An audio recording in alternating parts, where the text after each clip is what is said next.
এমন কিছু মানুষ আছে যাদের হঠাৎই খুব আনন্দিত অনুভব হয়, নিজেকে খুব অ্যাক্টিভ মনে করেন, আবার পরক্ষণেই নিজেকে খুব বিষণ্ণ বোধ করেন। এই ধরনের সমস্যাকে চিকিৎসা বিজ্ঞানের ভাষায় বলা হয় বাইপোলার ডিসঅর্ডার। নামটি পরিচিত হলেও এই রোগটি আমাদের অনেকেরই অজানা।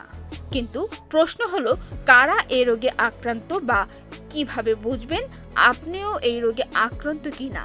চলুন জেনে আসি এই সম্পর্কে বিস্তারিত।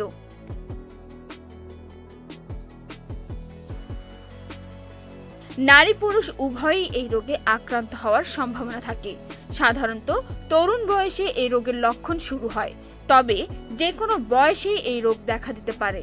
তাছাড়া বিভিন্ন বৈজ্ঞানিক গবেষণায় দেখা যায় 1000 মানুষের মধ্যে 3 থেকে 15 জনের এই রোগটি আছে।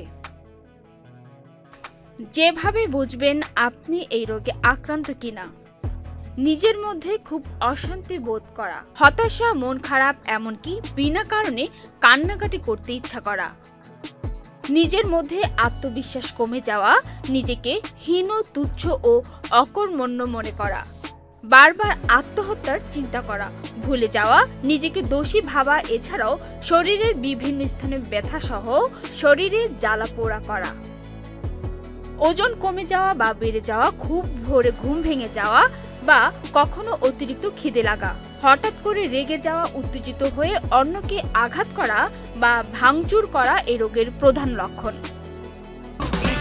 এই ঈদে দেশ জুড়ে কেনাকাটার ফুর্তি হবে শুধু বিকাশে, সাথে discount coupon, instant cashback.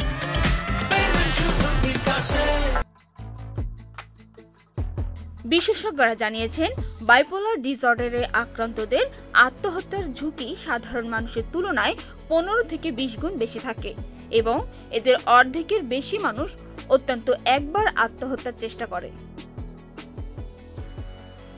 Panna Akter, channel I online.